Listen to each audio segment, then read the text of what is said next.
The architects of our future and not the victim of it. And I think that we might already be the victim of our future if we don't take serious what's going on. If Huxley and McLuhan are a clue to what's going on, this is how I like to explain that. Think of a tribe right now, right? And all they have available to them is a fire and a bucket of water. Think of all the movements that they would make together, like this division of labor and what's available to them. Now in your imaginative space, add a sword. The movements change fundamentally, right? So the whole tribe itself is now moving in a radically different way given a new medium being introduced to the tribe. So now let's fast forward to the 1800s, where we have a farming family, right?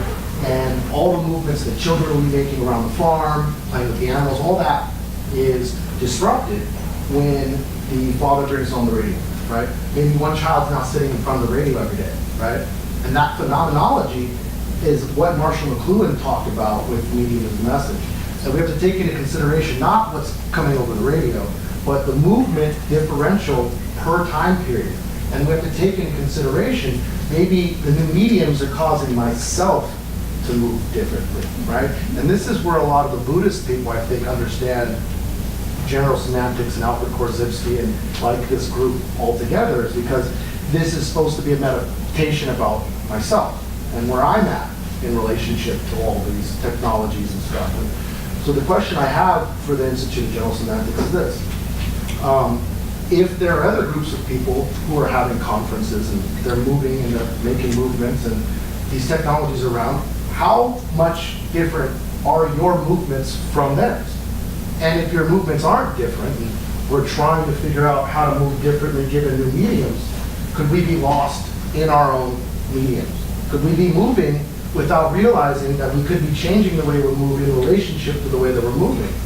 Another question to ask is a Marshall McLuhan question. Are we driving looking through the rearview mirror, right? Are we reacting to the future, right, by looking to the past? Instead of looking directly out the front of our window, taking control of the car and driving given the circumstances that are available in front of us. And that's the question of what the future of Institute of General Semantics is.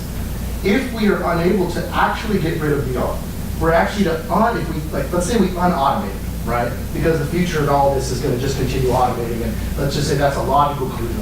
Then we have to reduce the population of humanity below pre-industrial levels. Because the only way that we support the population of humanity right now is because of the industrial automated process. And so if we're going to continue having more people, right, living a higher quality of life, then we can't take away the technologies that we have right now. So we seem to have a paradox.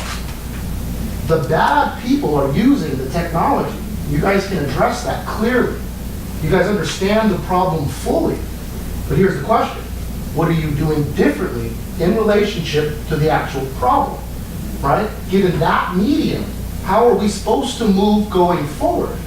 Because if you guys aren't programming the VRs the correct way, you guys are programming the future the correct way, all we will be is the victim of it. So the question I have for the Institute of General Semantics is how close are we to programming VR?